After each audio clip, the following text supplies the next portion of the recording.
आज मैं सिर्फ ये बात अर्ज करना चाहूँगा कि हम जिसके बंदे हैं उसको पहचानने के लिए क्या उसने कुछ निशानियां भी रखी हैं।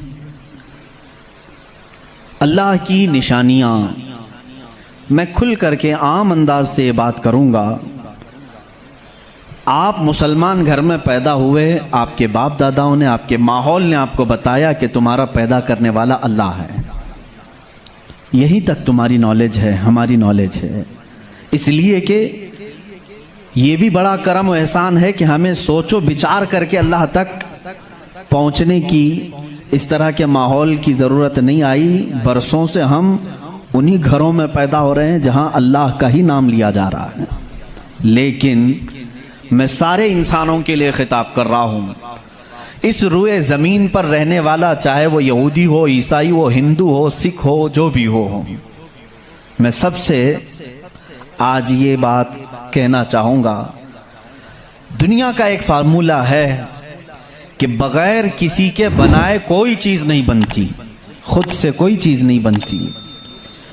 तो यकीनन हमें भी किसी ने बनाया ही तो है। हम छोटी सी छोटी चीज़ को देखते हैं, उनको कोई बनाता है, खुद से कोई चीज़ नहीं बनती। साइंस के स्टूडेंट्स भी होंगे हमारे साथ, और जो साइंस को पढ़ते हैं उनकी जो थ्योरियां हैं साइंसदानों की, वो क्या कहते हैं, कायनात कैसे वजूद में आ गई। वो मुल्हिद होंगे जो कहते हैं, बेदीन लोग होंगे जिनका कोई दीन ही नहीं, जो कहते हैं कि अचानक दुनिया बन गई और अचानक ही खत्म हो जाएगी। ऐसा कैसे होगा? ऐसा कैसे होगा? अचानक दुनिया बन गई और अचानक खत्म हो गई। कोई नहीं है इसके आगे पीछे। मेरे अजीजों, जो गौर व फिक्र करने वाले साइंसदान हैं वो भी अब इस नतीजे पर पहुंचे हैं कि दुनिया में एक बहुत बड़ा धमाका हुआ था कई अरब साल पहले, कई लाख साल पहले, उनके एतबार से, उनके इल्म के एतबार से, जिसको ये बिग बैंग कहते हैं। बिग बैंग क्या चीज़ है? तो साइंसदान ये कहते हैं कि कई सालों तक इस रुए ज़मीन पर सिर्फ समंदर था, और समंदर में भी जो गैस होती थी वो सब हाइड्रोजन, और सिर्फ 99% हाइड्रोजन और 1% सिर्फ ऑक्सीजन का यहाँ पर वजूद था, जिसकी वजह से कोई दूसरा जिंदा रह नहीं सकता था। ये साइंसदानों की तहकीक है। उसके बाद फिर उन्होंने ये कहा कि एक धमाका हुआ और समंदर से, पानी से हर चीज बनती चली गई, पानी से बनती चली गई।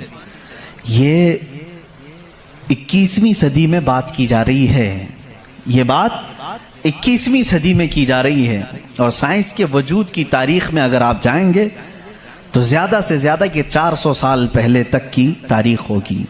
16वीं सदी में, 17वीं सदी में, 17वीं सेंचुरी में साइंस की कुछ न कुछ चीज़ें ईजाद होने लगी, जिसको आज हम साइंस कह रहे हैं।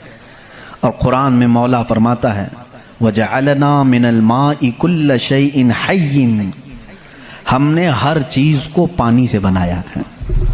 ये रब ताला फरमा रहा है, उसका कुरान अजीम गवाही दे रहा है। कुरान किस ज़माने में उतरा वो भी आपके जहन में होना चाहिए। किस ज़माने में कुरान आया है ये भी आपके जहन में अच्छी तरह से फिट होना चाहिए, ताकि अब साइंस की तहकीकात और उस ज़माने को मैच करके देख सकें आप। कुरान उस ज़माने में आया है जहां यूरोप में लोग जानवरों के साथ रहते थे। अमेरिका का तो इंकशाफ भी नहीं हुआ था। अमेरिका नाम का कोई मुल्क है ये पता भी नहीं था लोगों को। जितनी दुनिया थी इसमें सबसे ज्यादा तहजीब वाला मुल्क, तमद्दुन वाला मुल्क ईरान था, अरब थे, रोम थे। बाकी सब तो बिछड़े हुए लोग थे। रोम, ईरान और अरब को उस जमाने में तहजीब वाला कहा जाता था। उनकी तहजीब का आलम यह था कि जब मेरे आका सल्लल्लाहु तआला अलैहि वसल्लम मदीना तैयबा में तशरीफ लाए, ये बहुत बड़े तहजीब वालों की बात मैं कर रहा हूँ, यानी बहुत नॉलेज रखने वालों की बात कर रहा हूँ। इतना नॉलेज था कि जब मेरे आका मदीने में तशरीफ लाए तो सिर्फ 6 लोगों को लिखना आता था। ये बड़े तमद्दुन वाले लोग थे, बड़े नॉलेज वाले लोग थे। उस जमाने का इल्म यहां तक पहुंचा हुआ था। मेरे अजीजों, बाकी यूरोप वगैरह का हाल तो बहुत ही बदतर था। यहाँ तक कि आबादी कैसे बनाई जाए ये सलीका इस्लाम ने बताया है। रोड तक बनाने के तरीके, रास्ते कैसे बनते हैं, ये भी कोई इल्म नहीं था पहले। लोग सितारे देखते थे और चलते जाते थे।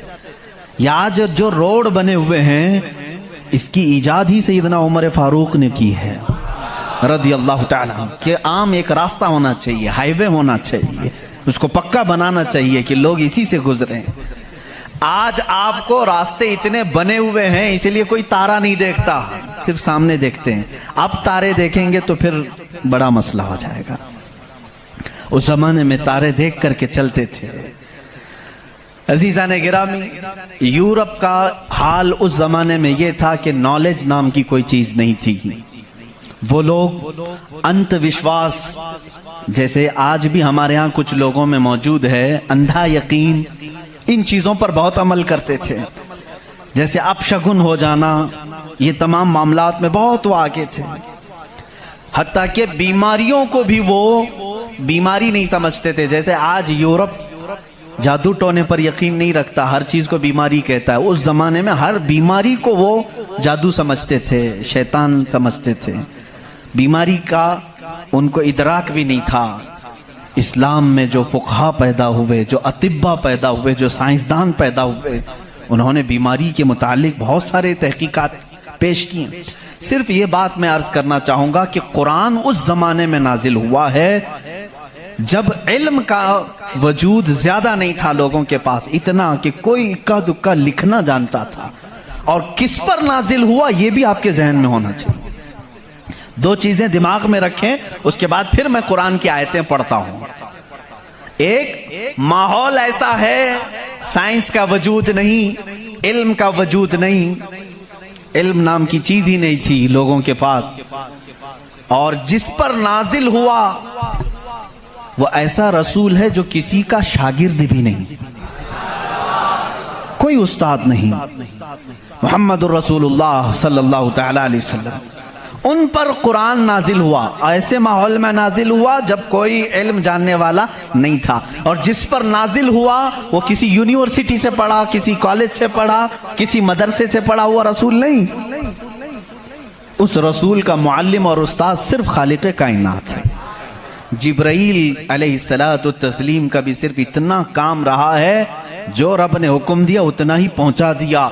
बल्कि बहुत सारी कुरान की बातें ऐसी हैं जो जिब्राइल पहुंचा तो गए लेकिन उसका इल्म उन्हें भी नहीं दिया गया, उन्हें भी नहीं दिया गया। अब ये दो बातें किसी को भी चैलेंज करके बता देना, तारीख की सच्चाइयां इस बात का इनकार नहीं कर सकती। अपने तो अपने, गैरों ने भी हुजूर की तारीख लिखी है और सबों ने इकरार किया है कि मोहम्मद सल्लल्लाहु अलैहि वसल्लम एक ऐसे प्रॉफिट हैं जो पूरी जिंदगी भर किसी उस्ताद के पास गए नहीं, किसी उस्ताद के पास गए नहीं। और ये भी हिकमत है मेरे मौला की, इसीलिए हम उस रसूल को अन्नबीयुल उम्मी कहते हैं।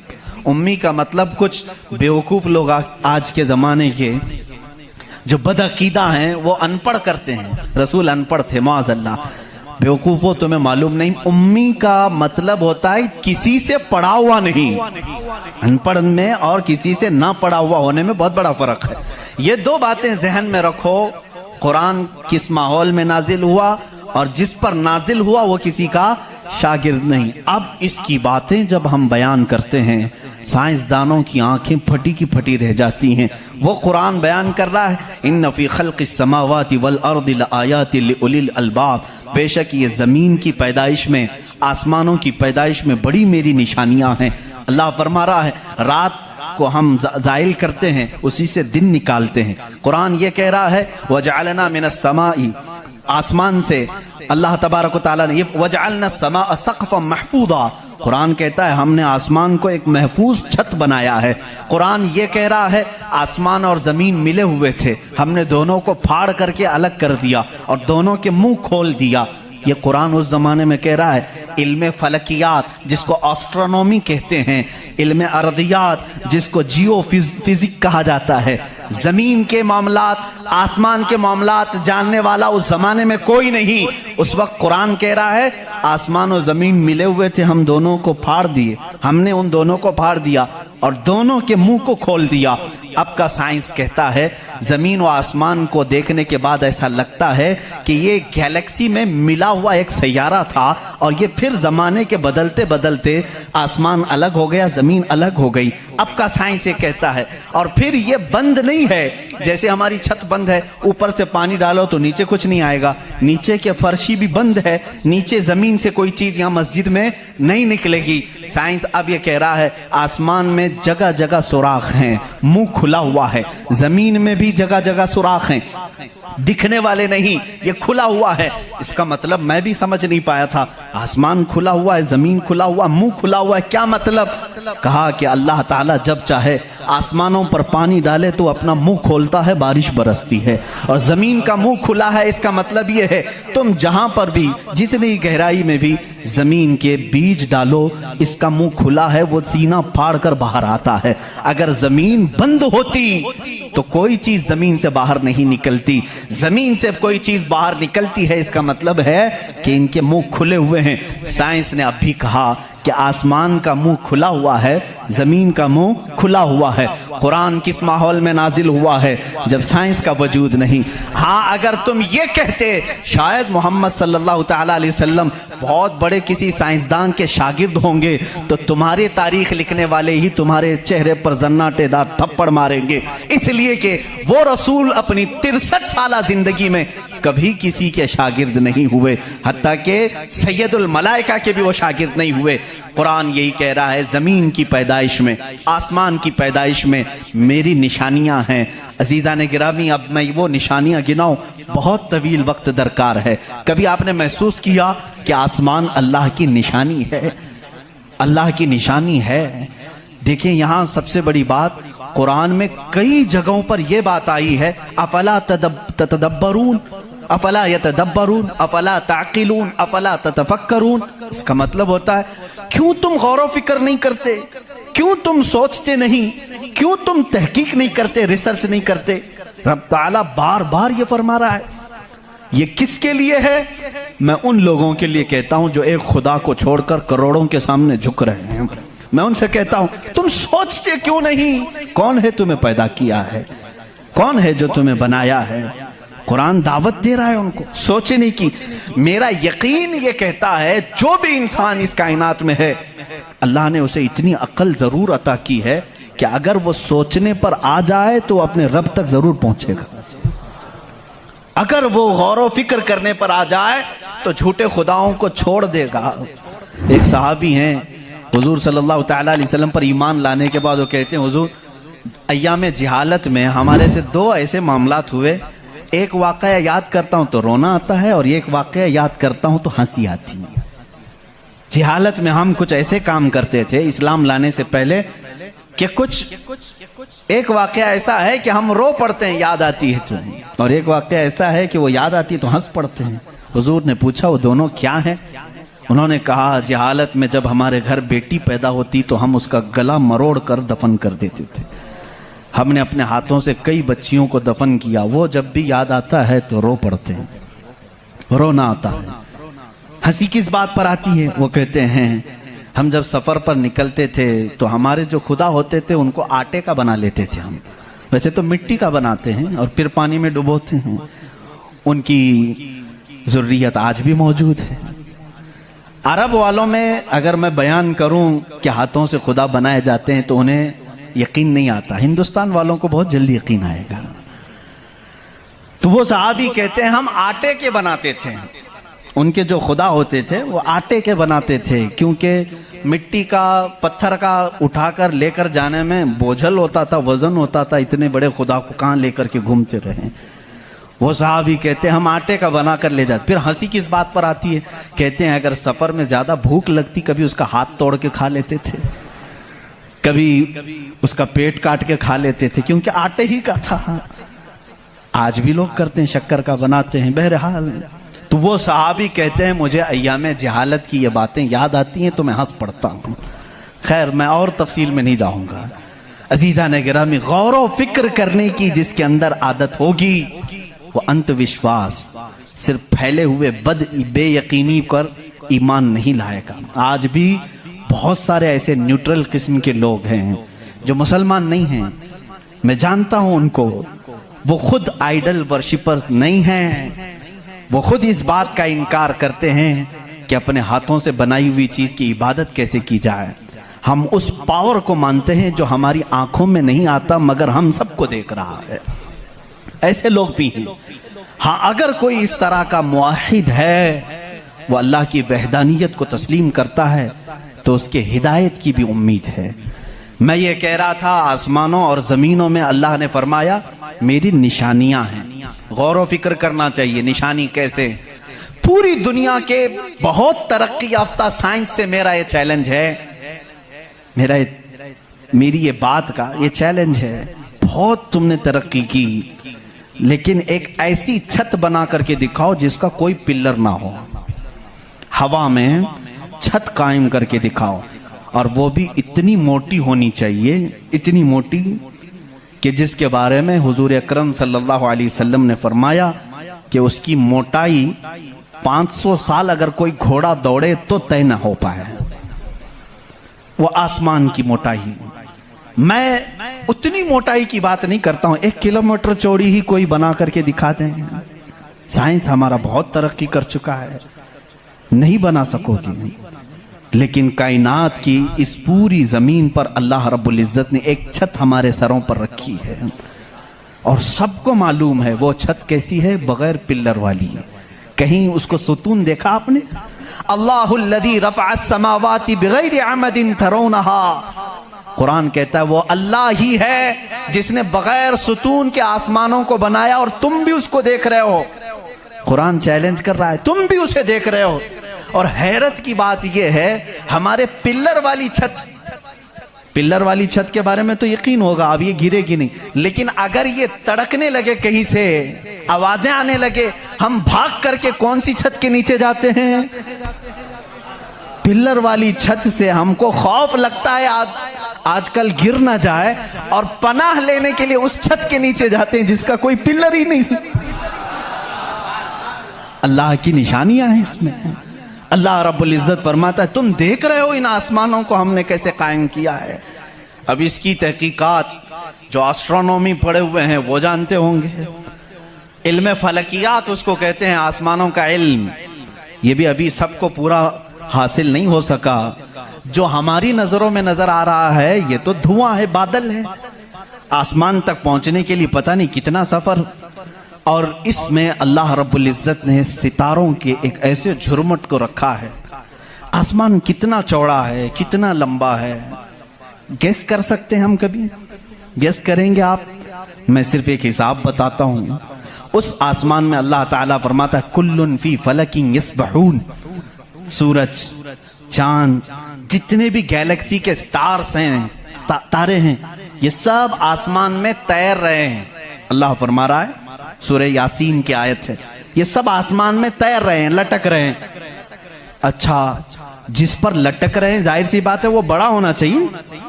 अब वो कितना बड़ा होगा? वो छत की चादर कितनी बड़ी जिस पे सूरज भी लटक रहा है, चांद भी लटक रहा है। हमने साइज पूछा साइंसदानों से, साइज पूछा कि ये कितने बड़े बड़े हैं जो आसमान में लटक रहे हैं। तो उन्होंने कहा सबसे करीब जो हमारा सितारा है, सैयारा है, जमीन से जो सबसे करीब सैयारा है वो चांद है। और सूरज का क्या हाल है? कहा सूरज जमीन से 13 लाख गुना बड़ा है। 13 लाख गुना बड़ा। अब यहां हमारी अकलें शशदर हो जाती हैं, किसी के पास कैलकुलेटर भी नहीं, कितना हिसाब करें। 13 लाख गुना बड़ा जमीन से, हमारे तस्वुर में नहीं आता। वो कहां लटक रहा है? आसमान में। चांद इससे 50 गुना बड़ा है जमीन से, वो कहां है? आसमान में। अच्छा, इतना ही नहीं, ये गैलेक्सी के अंदर सूरज से 50 गुना बड़े इतने सैयारे हैं कि जिनमें से सिर्फ अभी 40% का दरियाफ्त की जा चुकी है, बाकी 60% अभी तक साइंसदानों को पता ही नहीं। सूरज से 50 गुना बड़े सैयारे और मौजूद हैं। पूछा ये सब कहां है? ये भी आसमान में है। इसीलिए मेरे मौला ने फरमाया बेशक आसमानों की पैदाइश में उसकी बड़ी निशानियां हैं। अब मेरे अजीजों आओ, तुम्हें अपने घर की छत डालने के लिए कितने दिन लगते हैं, कितने वर्कर लगते हैं, कितने मजदूर लगते हैं, क्या क्या इसके लिए सामान लगते हैं, ये सब तुम्हें मालूम है जिन्होंने छतें डाली। अब इतनी बड़ी छत जिसने कायम की है, जिसमें लाखों गुना बड़ा जमीन से सूरज भी है, चांद भी है, गैलेक्सी के और स्टार्स हैं, वो खुदा फरमा रहा है आसमान को, जमीन को किस तरह से उसने बनाया। कुरान में है सिर्फ 6 दिन में इन दोनों की पैदाइश हुई। उससे भी बल्कि अल्लाह ताला फरमाता वजअलल अर्द फी यौमैन, अल्लाह ने जमीन को 2 दिन में पैदा फरमाया, आसमान को। और इसमें जितनी सजावट है, सजावट क्या है, ये पूरे समंदर को रब फरमा रहा है वो ज़मीन की जीनत है, जितने दरख्त हैं वो ज़मीन की जीनत हैं। और आसमान की जीनत क्या है, चांद है, सूरज है, सितारे हैं, ये सब 4 दिन में बने। कुल 6 दिन में इनकी पैदाइश हुई है, कुल 6 दिन में इनकी पैदाइश हुई है। मियाँ हमारी दुकान नहीं बनती 6 दिन में, और वो खालिक कायनात फरमा रहा है 6 दिन में इस पूरी कायनात के जमीन और आसमान की पैदाइश हुई। तो क्या ये अल्लाह रब्बुल इज्जत की निशानियां नहीं है? गौर और फिक्र, तदब्बुर। मैं अगर सुनी हुई बातों पर यकीन नहीं आता कुछ लोगों को, क्योंकि वो साइंस के माहौल में आज जी रहे हैं, वो हर बात साइंस की यकीन के साथ मान लेते हैं। मैं उनसे ही कहता हूं अपने साइंसदान आकाओं से पूछें कि इस जमीन का हजम कितना बड़ा है, आखिर ये ठहरी कैसे है इतने दिन तक, या अब तक कायम कैसे है, ये हिलती क्यों नहीं है। अच्छा, उसके बाद रब ताला फरमाता है हमने इस जमीन को पानी पर बिछाया है। ऐ अल्लाह तेरे अजायब कुदरत अजीब दर अजीब हैं, कितने अजीब हैं। आपसे मैं कहता हूं हौज में या मस्जिद का भी हौज है, जाओ एक चादर उसके ऊपर बिछाओ, टॉवेल लेकर के बिछाओ, कितनी देर तक वो पानी पर खड़ा रहेगा। टॉवेल, चादर, इसकी मोटाई कितनी है, बहुत पतली सी है, वो mm में आएगी, लेकिन वो आपके इस पानी पर ठहर नहीं सकती। अगर आप कहें मोटी चीज में बिछाऊं, मोटी चीज बिछा करके दिखाओ, कितनी देर वो रुक सकेगी, नहीं रुक सकेगी। और ये अल्लाह ने कुरान में फरमाया हमने पानी पर जमीन को बिछाया, और इसका इनकार साइंस भी नहीं कर रही है। साइंस भी यही कहती है जमीन को जितनी जगह से खोदा जाए पानी ही है।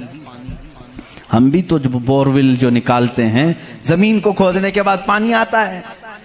अब पानी पर इस जमीन को बिछाया रब तबारक व तआला ने, कितना वजन ये उठाई हुई है, कितना वजन उठाई हुई है।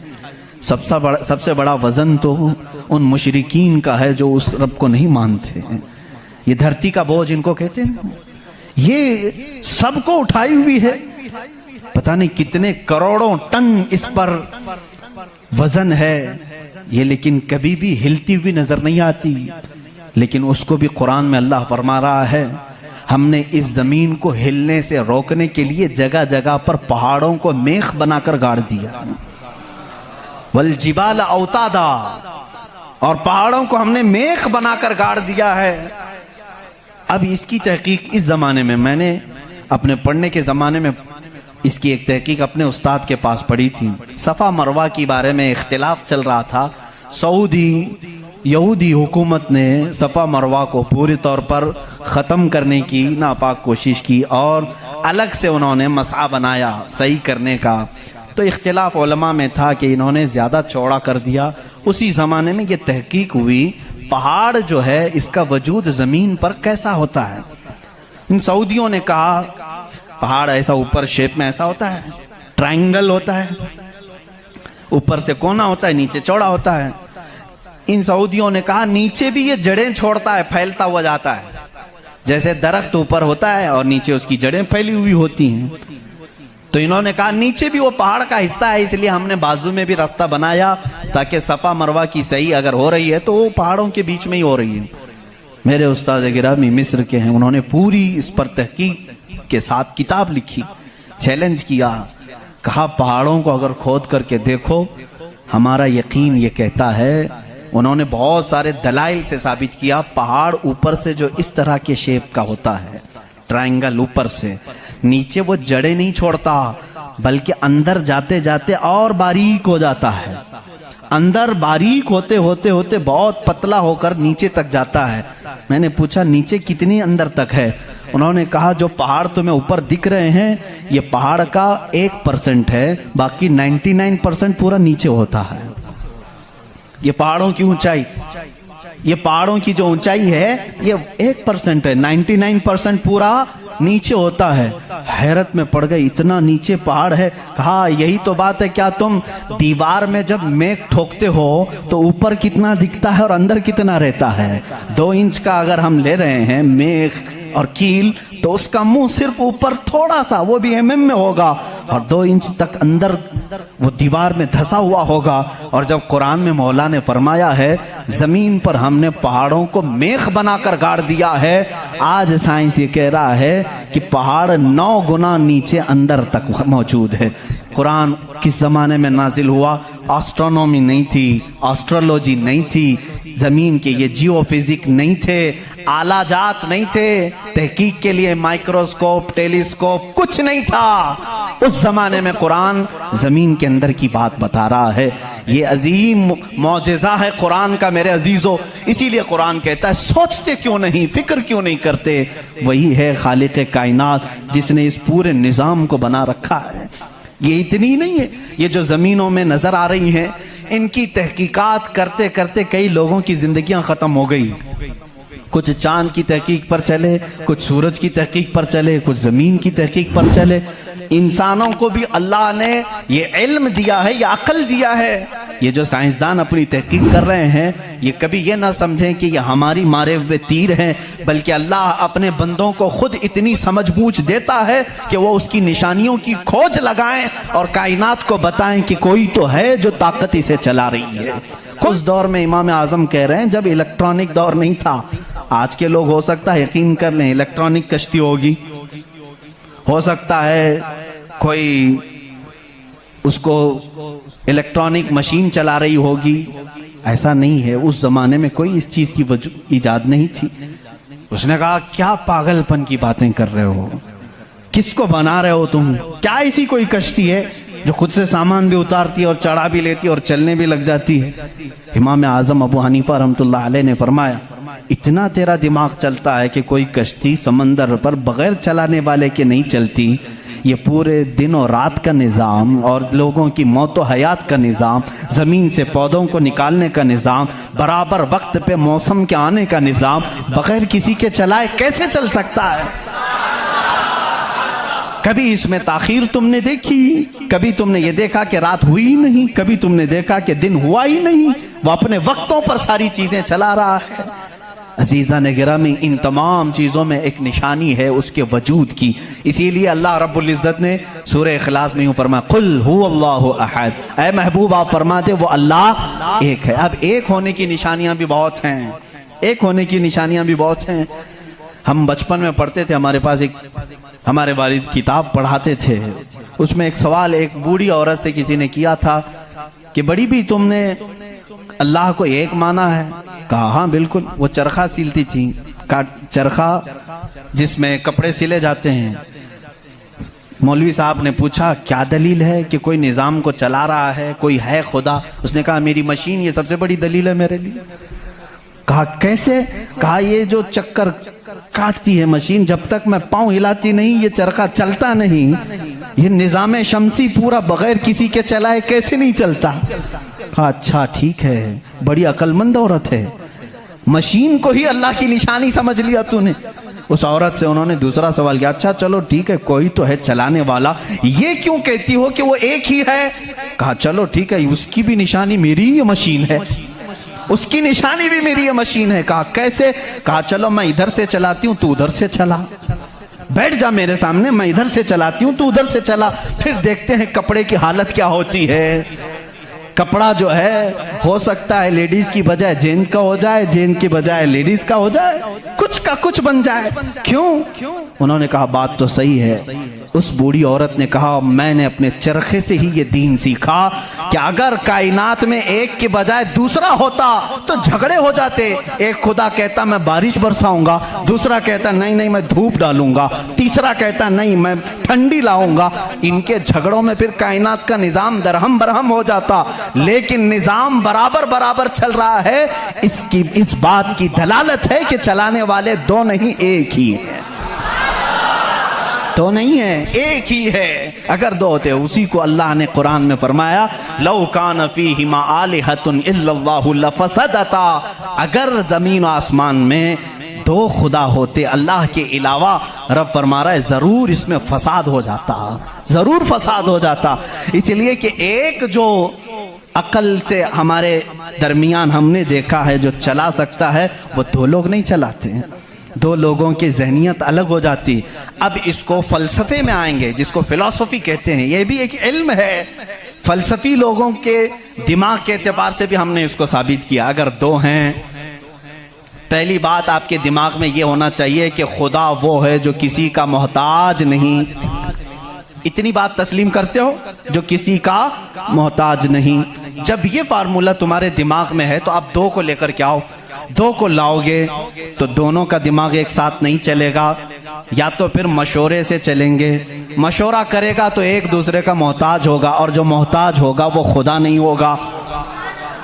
मिसाल के तौर पर दोनों बैठे हैं, चलो आज मीटिंग करते हैं, कल बारिश करेंगे। तो जाहिर सी बात है, एक ने दूसरे को पूछा तो पहला वाला दूसरे का मोहताज हुआ कि नहीं। अब खुदा के बारे में हमारा तस्वूर ये है, वो अपने कामों में किसी की शिराकत नहीं चाहता, कोई शरीक नहीं है उसका। अब अगर शरीक हो गया तो उसकी फजीलत कहाँ है? एक होने में जो फजीलत है वो दो में है नहीं। एक होने में जो फजीलत है वो दो में है नहीं। इसीलिए हम लाखों करोड़ों के सामने सर झुकाने वालों से कहते हैं, मान लो एक ही को तस्लीम करो। इसलिए कि जितने अदियान हैं दुनिया में, तकरीबन सबके यहाँ एक तस्वुर है खुदा का तस्वुर। सब एथिज्म को छोड़ करके मैं बाकी सब की बात करूं, हिंदुओं के नजरियात में भी खुदा का तस्वुर है, कोई तो है, एक भगवान के कुछ भी नाम लें। ईसाइयों के मजहब में यही हमारे रब्बे जुल जलाल का तस्वुर है, खुदा का वो भी यकीन करते हैं। यहूदी भी खुदा को मानते हैं, सिखों के यहाँ भी है। तकरीबन दुनिया में जो भी रिलीजियस है, किसी मजहब को मानता है, उन सब मजहबों में खुदा का तस्वुर है। लेकिन अब ये झगड़ा है कि मानने में कौन खुदा है कौन नहीं है। यहां तक तो सब मुत्तफिक हैं, है कोई तो है, लेकिन यहां आकर के चूक जाते हैं कि किसको मानना चाहिए किसको नहीं। इसलिए मेरे अजीजों, इस्लाम ने वो निशानियां रब्बे जुल जलाल के वाहिद होने की और उसके ताकतवर होने की रखी हैं, जिसको आज तक दुनिया इनकार नहीं कर सकी, और कुरान के इस मौजज़े को आज तक कोई चैलेंज नहीं कर सका।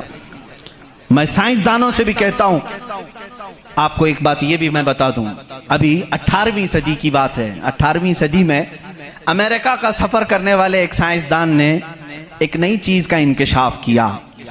अटलांटिक ओशियन में या समंदर के एक हिस्से में एक ऐसी जगह है जो बिल्कुल ही डार्क है, डार्क स्पेस उसको कहते हैं। यानी वहां रोशनी बिल्कुल नहीं, सूरज की एक किरण भी वहां नहीं आती, इतना वहां पर, इतनी वहां तारीकी है। ये कब? 18वीं सदी में, यानी आज से 200 साल पहले की बात है। उसने इंकशाफ किया, दुनिया को बताया, मैंने एक ऐसी जगह देखी, बहुत ही डार्क है, बहुत अंधेरा है। वो जब वापस आया तो उलमाए रब्बानीयीन ने सूरह नूर की कुरानी आयतें पढ़ी। अल्लाह फरमाता है कि इज़ा अखरज यदहु लम यकद यराह व मन लम यजअलिल्लाहु लहू नूरन फमा लहू मिन नूर। अल्लाह फरमाता है, हमने कायनात में एक ऐसी जगह रखी है कि उस पे अंधेरियों पर अंधेरियां हैं। अगर तुम हाथ भी निकालोगे तो हाथ भी नजर नहीं आएगा, हाथ भी नजर नहीं आएगा। ये कहाँ का? ये इल्मुल बहर जिसको कहते हैं, समंदरों का इल्म रखने वाला, जो पूरी जिंदगी समंदरों की खोज में लगा दिया, वो ला करके बताया। उसने सोचा मैं बहुत बड़ा तीर मारा हूं, लेकिन जब बताया कुरान पढ़ने वालों ने कि ये तो कुरान में है, अल्लाह फरमा रहा है एक डार्क स्पेस है कायनात में जहां तुम हाथ भी निकालोगे तो नहीं नजर आएगा, इतना डार्क है। वो सटपटा गया, परेशान हुआ, मैं इसकी तहकीक करूंगा। ये कुरान में आई कैसे बात? सबसे पहला दुनिया का मैं इंकशाफ करने वाला हूं, मैं इसको सबको बताने वाला पहला फर्स्ट आदमी मैं हूं। ये पहले से कहां से आ गई कुरान? फिर वही दो बातें मैं बताता हूं मेरे अजीजों। उसको भी यही झटका लगा कि ये कुरान उस जमाने में नाजिल हुआ जब साइंस का वजूद नहीं था, और उस पर नाजिल हुआ जिसको दुनिया में किसी ने सिखाया नहीं था। बाद में फिर उसने ये सोचा शायद हो सकता है प्रॉफेट मोहम्मद सल्लल्लाहु अलैहि वसल्लम समंदरों का सफ़र बहुत करते होंगे, उनके समंदरों के सफ़र में शायद कभी ये जगह आ गई होगी, इसलिए उन्होंने अपने मन से कुरान में ये लिख दिया होगा। उसने ये नतीजा निकाला, लेकिन दूसरे ही दिन उसे फिर बड़ा झटका ये लगा कि जब सीरत मुस्तफ़ा पढ़ा उसने, अल्लाह अकबर, हुजूर की 63 साला जिंदगी में आपने एक मर्तबा भी समंदर का सफर किया ही नहीं। ये बहुत बड़ा झटका लगा कि वो मोहम्मद सल्लल्लाहु अलैहि वसल्लम कभी पूरी जिंदगी में समंदर का सफर किए ही नहीं। मेरे अजीजों, इस बात में गलत फहमी में ना आना कि वह समंदरों को नहीं जानते थे। वो मेराज का सफर करने वाला रसूल समंदरों को जरूर जानता है, लेकिन ये हिकमत इलाही थी कि कभी समंदर के सफर करने का इत्तेफाक नहीं हुआ। अब उसे झटके भर झटका ये लगा, जो कभी समंदर को गया ही नहीं, वो अगर अटलांटिक ओशियन में मौजूद डार्क स्पेस को बताता है तो जरूर वो अपने पेट से नहीं बता रहा है, वही उसको बताया होगा जिसने डार्क स्पेस बनाया है। यही अल्लाह रब्बुल इज्जत के वहदानियत की निशानियां हैं, उसके वजूद की निशानियां हैं। कुरान पढ़ो, इसमें बहुत सारी चीजें जिन्होंने ये इंकिशाफ किया कि कुछ समंदरों में ऐसे अल्लाह रब्बुल इज्जत ने बनाया है, वो भी आपको मिल जाएंगे। दो समंदर मिलते हैं और दोनों का रंग अलग है, एक समंदर नीला है, एक समंदर पीला है, दोनों का टेस्ट भी अलग है, इधर का मीठा, इधर का खारा नमकीन है, लेकिन वो बहुत दूर तक मिलते हुए जाते हैं। लेकिन इसका पानी उसमें नहीं आता, उसका पानी इसमें नहीं आता। क्यों नहीं आता? अल्लाह फरमाता, मरजल बहरैनी यल्तक़ियान, मरजल बहरैनी यल्तक़ियान बैनहुमा बरज़ख़ुन ला यबग़ियान फ़बिअय्यि आलाइ रब्बिकुमा तुकज़्ज़िबान। उस रब्बे ज़ुल जलाल ने फरमाया, हमने दो समंदरों को बहाया है, देखने वालों को ऐसा लगता है कि ये मिल गए हैं, लेकिन हमने उसमें न दिखने वाली एक ऐसी दीवार बनाई है कि इसका पानी उसमें नहीं मिलता, उसका पानी इसमें नहीं मिलता। ये भी कौन से रसूल की जुबान से अल्लाह ताला बता रहा है लोगों को, जो रसूल कभी समंदर का सफर किया ही नहीं। उस रसूल की जुबान से अल्लाह ने दो समंदरों के मिलने की बात की। साइंसदानों, अब तो तुम्हें मानना ही चाहिए कि कुरान रसूल का अपना बयान किया हुआ कलाम नहीं है, उसी का ये कलाम है जिसने समंदरों को इस तरह पैदा किया है। कायनात में बहुत सारी चीजें हैं मेरे अजीजों। कुरान अल्लाह रब्बुल इज्जत का ये कलाम इतनी ही नहीं, ये तो बड़ी बड़ी निशानियां मैंने कहा। अगर इसकी मारिफत, इसकी खोज में लग जाओगे तो जिंदगी तमाम हो जाएगी। मैं तो कहता हूँ अल्लाह ने एक बात ये भी फरमाई है तुम्हारे लिए, वफ़ी अनफुसिकुम अफला तुबसिरून। अल्लाह फरमा रहा है तुम इधर उधर निशानियां ढूंढ रहे हो, हमने तुम्हारी जात में अपनी निशानियां रखी हैं, तुम नहीं देखते? तुम्हारी जात में हमारी निशानियां हैं, तुम नहीं देखते? इतनी निशानियां हैं, इसके लिए आपको कई उलूम पढ़ने की जरूरत है। जाहिर सी बात है, इंसान के एक एक पार्ट पर जो रिसर्च करता है वो अपने वक्त का एक बड़ा डॉक्टर बनता है। खाली सिर्फ दिल पर जिसने रिसर्च किया वो कार्डियोलॉजी है, जो सिर्फ किडनी पर रिसर्च किया वो नेफ्रोलॉजी है, और जो सिर्फ रगों को देखा है वो न्यूरोलॉजी है। पार्ट पार्ट पर इन्होंने पूरी जिंदगियां खत्म की। पूरे इंसान को पढ़ा किसने? आज कौन पढ़ा है? इसीलिए इमाम आजम अबू हनीफा रहमतुल्लाह अलैह ने फरमाया, मन आरफ़ नफ्सहु फ़क़द आरफ़ रब्बह। जिसने सिर्फ अपनी जात को पहचान लिया वो अपने रब को पहचान लेगा।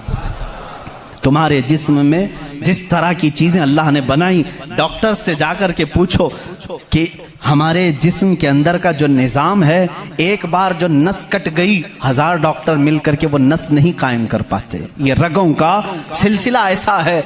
और फरमाया गया, बल्कि तहकीकात बताती हैं, हमारे जिस्म के अंदर मौजूद ये नसों को, रगों को निकाल करके अगर बिछा दिया जाए, कई 1000 किलोमीटर लंबी हो जाएंगी, कई 1000 किलोमीटर लंबी हो जाएंगी। ये नसों का इतना लंबा सफर हो जाएगा। इतना सारा मवाद अल्लाह ने तुम्हारे जिस्म में रखा। और रब ताला ये फरमाता है, मफाहिम में आयात में बयान कर रहा हूं, कभी आपने सोचा हमने जुबान से जो जो चीजें खाई, अल्लाह अकबर, मैं एक बड़े मुहक्किक के हवाले से कहता हूँ, रोटी को उन्होंने कहा तुम्हारी रोटी, तुम्हारे खाने अल्लाह की निशानियां हैं। मैंने पूछा रोटी भी निशानी है अल्लाह की? कहा हाँ। तुम एक रोटी को कहाँ कहाँ से हासिल करते हो? अनाज खेत से लिया, फसल जब आई उसको कुटाया, पिसाया, आटा बनाया, फिर घर में लाया, गूंदने के लिए दिया, आटा गूंदा गया, रोटियां बेली गई, तवे पर रखी गई, बन गई। कितनी मंजिलों से गुजरी, खेत से आई, पिसाई में गई, गुंदाई में गई, पकाई में गई, अब उसके बाद रेडी होकर तुम्हारे बर्तन में आई। इसके बाद तुमने क्या किया? अब तक सब तुम्हारा इख्तियार चल रहा है, तुम अपनी मर्जी से कर रहे हो। गेहूं का लाना है, जौ का लाना है, जवार का लाना है, किसका लाना है, तुम्हारी मर्जी।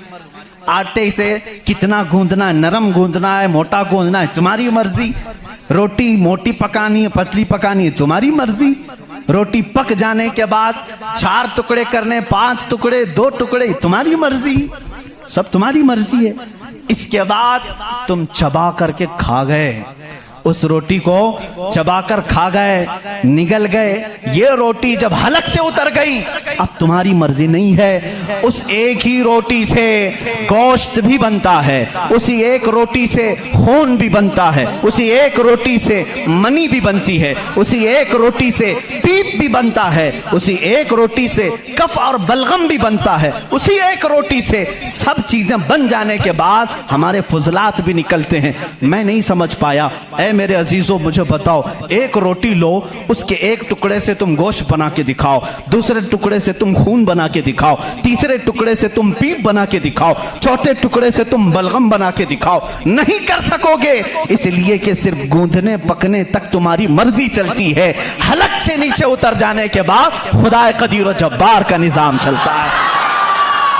तुम्हारे रिस्क में उसकी निशानियां हैं। कौन है जो बनाता है हमारे जिस्म के अंदर इस रोटी से हमारे जिस्म का हिस्सा? पूछो, जाकर किसी से भी पूछो, यह हमारा जिस्म मोटा ताजा गोश्त कैसे बन गया? ये खाने अच्छे खाओगे, इससे बन गया। हमने कहा हम खाने काजू बादाम भी खा रहे हैं तो भी गोश्त बन रहा है, रोटी खा रहे हैं तो भी गोश्त बन रहा है, चावल खा रहे हैं तो भी गोश्त बन रहा है। और खून ऐसा लिक्विड है कि बाजार में मिलता नहीं, किसी इंसान का ही लेना पड़ता है। इसको कौन बनाया है? कहा इसको भी रोटी से ही बनाया है, काजू बादाम से ही बनाया है, फलों से ही बनाया है। हम पूरी दुनिया की ग़िज़ाएं लाकर चक्की में पीस करके भी खून का एक कतरा नहीं पैदा कर सके, लेकिन वो रब्बे ज़ुल जलाल हमारे लुक़मे के नीचे जाते ही निज़ाम को शुरू फरमा दिया है। कैसा वो निज़ाम है, कैसा वो निज़ाम है ऐ मेरे अजीज़ों। इसीलिए मेरा मौला फरमाता है फी अनफुसिकुम अफला तुबसिरून, तुम्हारी ज़ात में मेरी निशानियां हैं, क्यों तुम नहीं देखते, क्यों तुम नहीं देखते? आपको अगर मैं ज़ातियात, नफ्सियात, तबईयात, ये जो उलूम हैं इस पर गुफ्तगू करूं तो एक बड़ा अलग टॉपिक हो जाएगा। अल्लाह ताला ने इस निज़ाम को कैसे बैलेंस रखा है जानते हैं आप? कभी आपको मालूम है हमारे कानों में एक अलाइनमेंट होता है, जैसे व्हील अलाइनमेंट करते हैं, हमारे दोनों कानों के बीच में एक कतरा छोटा सा अल्लाह ने रखा है, ये बैलेंस को बरकरार रखता है। जो सनकी होते हैं, जिनको कहते हैं पागल हो गया, झोले खाता रहता है, ये कौन लोग हैं जानते हैं आप? जिनको कभी कभार फीड्स आ जाती है, चलते चलते आड़े टेढ़े हो जाते हैं, ये कौन है? जिनका सिर्फ वो कानों के बीच का एक कतरा भी हिल गया, तुम्हारा बैलेंस नहीं बिगड़ जाएगा। तुम खड़े कैसे होते हो? 2 पैरों पर सीधे खड़े रहते हो, जब तक चाहो खड़े रहो, चलना चाहो तो सीधे चलते हो। अगर वो बैलेंस चूक गया, जैसे कार व्हील अलाइनमेंट छूटने से इधर उधर जाने लगेगी, तुम्हारे पैर लड़खड़ाने शुरू हो जाएंगे। इस एक हल्के कतरे से अल्लाह ने तुम्हारे पूरे वजूद को रखा है। तुम्हें टेढ़ा करने के लिए सिर्फ उस कतरे को जुम्बिश देने की जरूरत है, सिर्फ जुम्बिश देने की जरूरत है। मैंने साइंस की एक तहकीक पढ़ी, अल्लाह अकबर, हैरत होती है। उन्होंने ये तहकीक करके बताया, ये जो तुम्हारी पलकें झपकती हैं, खुलती भी हैं, झपकती भी हैं, जानते हैं आप ये कितनी हल्की हैं और किसी को एहसास भी नहीं होता कब झपकी कब खुली, किसी को एहसास नहीं होता। कहा इसके अंदर कौन सी ताकत है? क्या रबर है, मैग्नेट है, कैसे ये कैसे होती है? इसको एक साइंसदान ने कहा कि अगर किसी की पलक झपकना छूट जाए, नहीं झपक सकती, तो उसको बिल्डोजर से खींच के भी बंद नहीं कर सकोगे, इतनी ताकत लगा करके भी उसे बंद नहीं कर सकोगे, ऐसा फ्लेक्सिबल है, ऐसा रबर है। और अगर बंद हो गई तो खोल भी नहीं सकोगे, पूरी ताकत लगा के टूट के फट जाएगा ये पलक, खुलेगी नहीं खुलेगी। झपक गई तो वही रह गई, खुली तो बंद नहीं होगी। पूरी दूसरी कोई भी अल्टरनेट ताकत से अगर तुम चाहो इसको बंद करना या खोलना नहीं कर सकोगे। उन्होंने कहा बस हमारे इन पलकों में अल्लाह ताला ने एक हल्का सा रबर रखा है जो फ्लेक्सिबल है और बगैर तुम्हारे चाहे भी ये हिलती है, बंद होती है। और कहा कि अगर इन पलकों में ये झपकने और खुलने का मादा ये ख़त्म हो जाए, ये रबर, ये फ्लेक्सिबिलिटी ख़त्म हो जाए तो वो इंसान पागल हो सकता है, बल्कि आंख न बंद होने की वजह से वो मर भी सकता है। वफ़ी अनफुसिकुम अफला तुबसिरून। हम इन तमाम नेमतों को समझ नहीं पाते, बल्कि दिन में हजारों बार झपकते हैं, खोलते हैं, एहसास नहीं है इस नेमत का। अगर ये बंद होना खत्म हो जाए या बंद हो गई, खुल ना सके तो क्या कर ले जाओगे? कुछ नहीं कर सकोगे। बल्कि मेरे अजीजों, तुम्हारे जिस्म पर मौजूद ये रोंगटे, ये बाल भी अल्लाह की अलामत हैं, निशानियां हैं। जानते हो बाल सब एक ही तरह के हैं, लेकिन अभी 2 ही दिन कबल मैं पढ़ रहा था, जहन क्या है जाता नहीं इन चीजों की तरफ, क्योंकि मामूल पे चल रहे होते हैं। एक साहब ने मुझसे सवाल किया कि हजरत बाल जो है हमारी आंखों पे भी हैं, पलकों में, और ऊपर भवों पे आईब्रो भी हैं, और बाल सर पे भी हैं और दीगर जगहों पर हैं।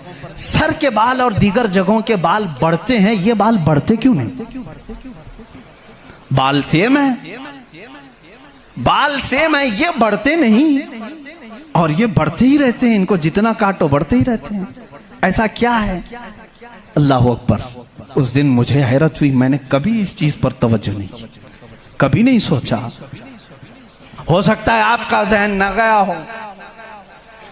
पढ़ने पर एक मुहक्किक ने यह भी लिखा है, देखने में ये सारे बाल एक तरह से हैं, इन बालों में सारी चीजें एक ही तरह की हैं। देखने में ये काले हैं तो वो भी काले हैं, कुव्वत भी इनकी सेम है, लेकिन अल्लाह रब्बुल इज्जत ने उन बालों में बढ़ने का खून रखा है, इन बालों में बढ़ने वाला खून आता तक नहीं है, आता तक नहीं। अजीज़ान गिरामी, उसकी ये निशानियां हैं बहुत सारी, इसकी तहकीकात फिर किसी मौके पर मैं अर्ज करूं। और पेट के अंदर मौजूद चीजें जो अपना निजाम खुद ब खुद चला रही हैं, नहीं चला सकोगे, नहीं चला सकोगे।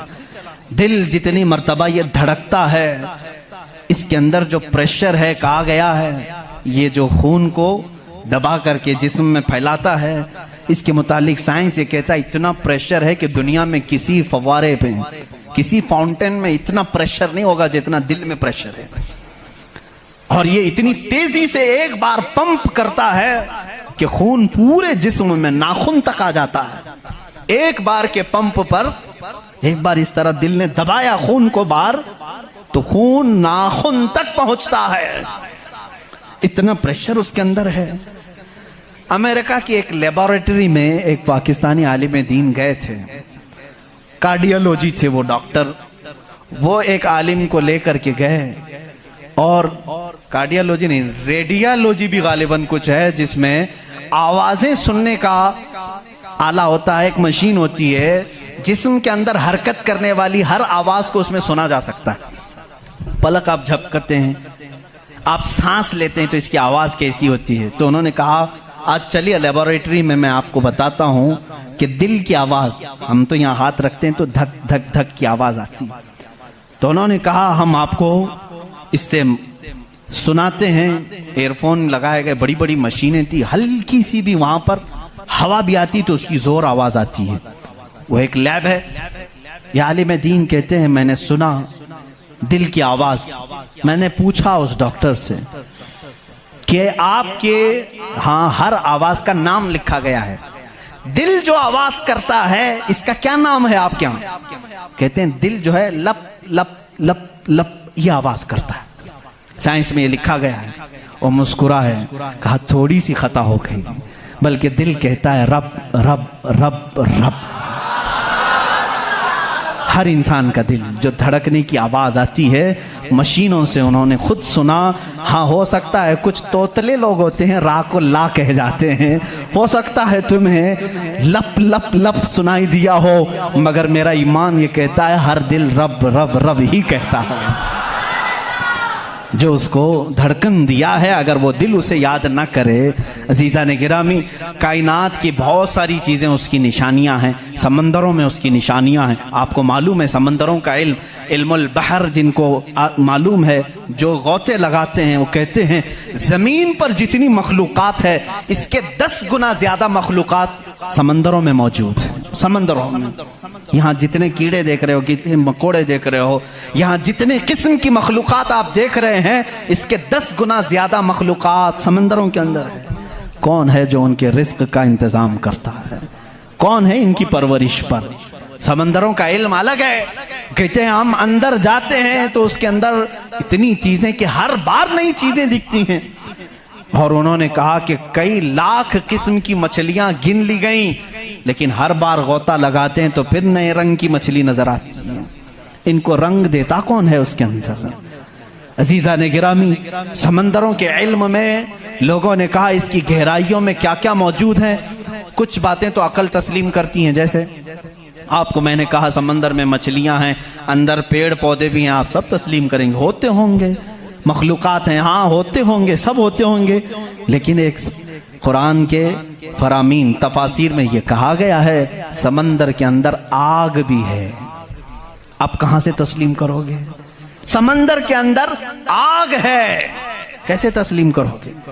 जाहिर सी बात है तुम इनकार करोगे, पानी और आग हो ही नहीं सकता, और वो भी पानी हल्का फुल्का पानी नहीं, समंदर का जोशीला पानी। और यहाँ पर इस्लाम में ये बातें कही गई हैं कि समंदर के अंदर आग है। लेकिन ये दुनिया को उस वक्त नजर आ गया जब सुनामी आई थी। इंडोनेशिया में जो साहिल पर सुनामी की लहरें जिन्होंने देखी, जिसकी रफ्तार 2000 किलोमीटर पर आर थी, 2000 किलोमीटर पर आर की रफ्तार से वो पानी चल रहा था, और उसकी हाइट जो मौजों की वो 200 फीट ऊंची थी। 200 फीट ऊंची लहरें 1000 किलोमीटर पर आर की रफ्तार से जब जा रही थी तो मुशाहिदा करने वालों ने कहा जब वो लहरें चलती थी तो पीछे आग के शोले निकलते थे, समंदर में आग के शोले निकलते थे। आज साइंस इस बात को तस्लीम कर चुका है, समंदर में कई ऐसे पहाड़ हैं जो आतिशफिशा हैं, जिनको वोल्केनो कहा जाता है। आग उगलने वाले पहाड़ हैं, आग उगलने वाले पहाड़ हैं। वो कई महीनों में और सालों में अपने अंदर मौजूद आग को बाहर उगलते हैं तो समंदर में तुग़यानी आ जाती है, समंदर के अंदर मौजों की भंवर आ जाती है। ये तमाम चीज़ें आज साइंस कह रहा है, मेरा मौला कुरान में इस चीज़ को बयान फरमा रहा है। जबकि फिर मैं आपको बता रहा हूँ कुरान उस माहौल में उतरा जब साइंस नहीं था, और उस रसूल पर उतरा जो समंदरों का सफ़र नहीं किया था।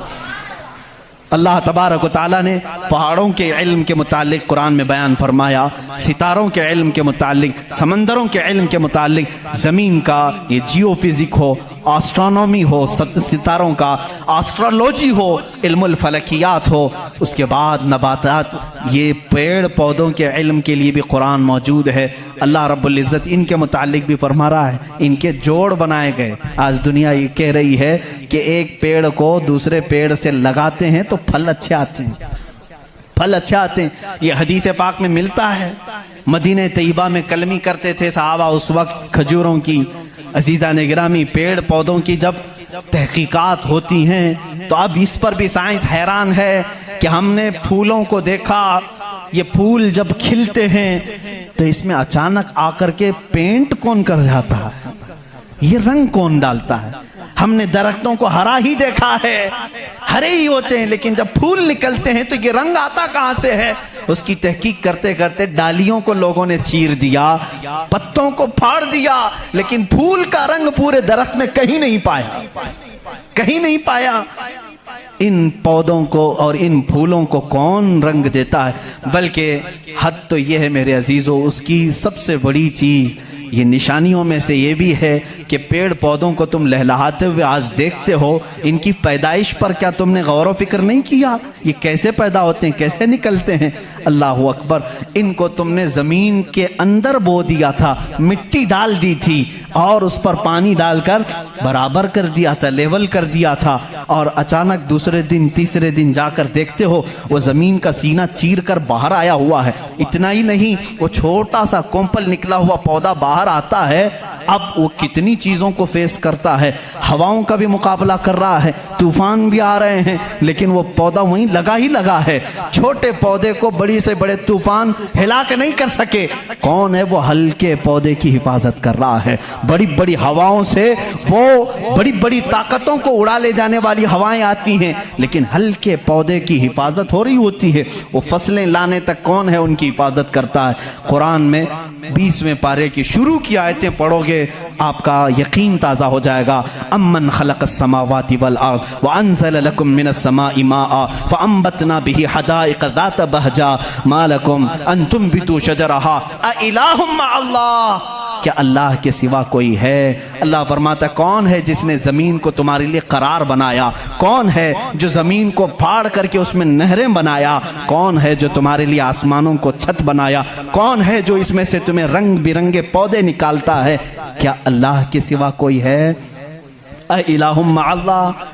इस तरह की 5 आयतें जिसमें सवाल है, अ इलाहुम मअल्लाह, क्या अल्लाह के सिवा कोई है? अब मेरे अजीज़ों, मैंने आसमानों की बात की, ज़मीनों की बात की, गैलेक्सी की बात की, पेड़ पौधों की बात की, समंदरों की बात की, बल्कि मैंने तुम्हारे ज़ात की भी बात की। तुम्हारे जिस्म में मौजूद हर अज़ू, हर पार्ट अल्लाह की निशानी है, अल्लाह की निशानी है।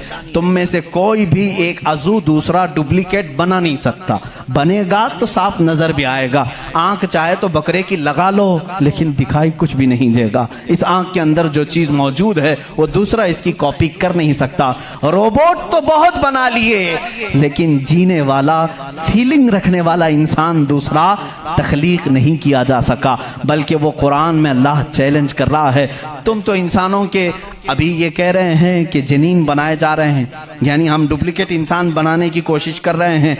यहूदी इस पर रिसर्च कर रहे हैं, लेकिन मौला तो फरमा रहा है कि ये एक मक्खी भी बना नहीं सकेंगे। 17वें पारे का आखिरी सफ़ा है जिसमें रब तबारक व तआला फरमाता है कि लन यख्लुकू दुबाबन वला विज्तमऊ लह, ये सारे के सारे मिलकर के एक मक्खी नहीं बना सकेंगे। दअफ़त तालिब वल मतलूब, ये कितने ही कमज़ोर किस्म के लोग हैं जो दूसरी तख्लीक की बात कर रहे हैं। इसीलिए मेरे अजीज़ हो, जब कोई बना नहीं सकता, इसीलिए इस्लाम ने कहा अपने हाथों से भी कोई जिस्म न बनाओ, इसलिए कि तुम खुदा बनने की कोशिश कर रहे हो। बनाना किसी के जिस्म को सिर्फ काम है, अल्लाह का काम है। अपने हाथों से कोई चीज़ तामीर, यानी शक्ल और सूरत वाली कोई भी चीज़ ना बनाओ जो अल्लाह की तख्लीक है। ऐसी चीज़ें जिसमें जान है, जो चलती फिरती हैं, इन चीज़ों को बनाने के लिए मना इस्लाम ने इसीलिए किया कि तुम कुदरत की तशबीह चाहते हो, अल्लाह रब्बुल इज़्ज़त की बराबरी करना चाहते हो,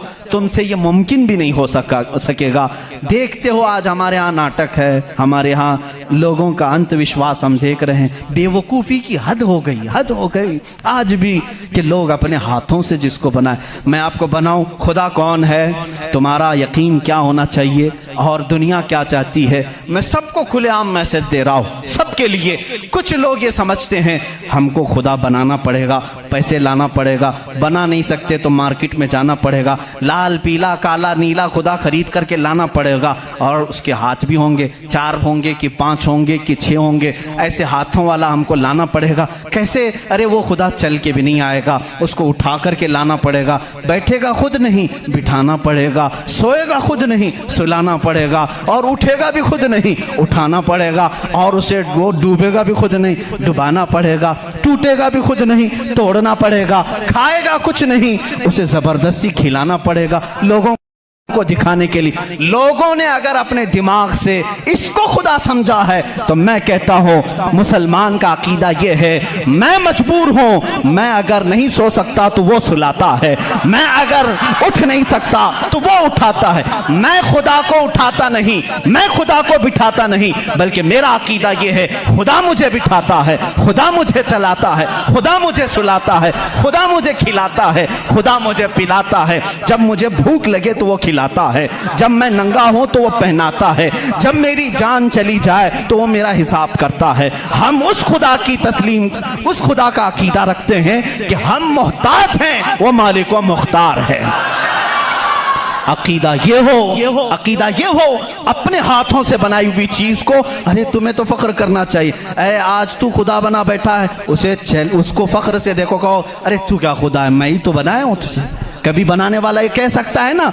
और कोई आकर के, सारे लोग इबादत कर रहे हो, कोई आकर के सामने कह दिया सारे भक्तों के पास कि तुम इसको खुदा कह रहे हो, मैं तो लातों से गूंद के बनाया था इसको, मैं तो अपने हाथों से इसको बनाया, तो इज्जत क्या रहेगी। इसीलिए आपने देखा इस्लाम का अकीदा वहदानियत यह है, अकीदा खुदा यह है कि हमने आज तक करोड़ों मस्जिदें हैं, कभी हमने खुदा की जिस्म तो दूर की बात है, कोई शक्ल और तस्वीर भी मस्जिदों में नहीं रखी। क्यों? इसलिए कि अगर तस्वीर लगेगी कहीं खुदा की तो हम उसको खुदा तस्लीम ही नहीं करते, क्योंकि खुदा वो है जो किसी की आंख में आ नहीं सकता, और अगर किसी की आंख में आ गया तो वो खुदा हो नहीं सकता।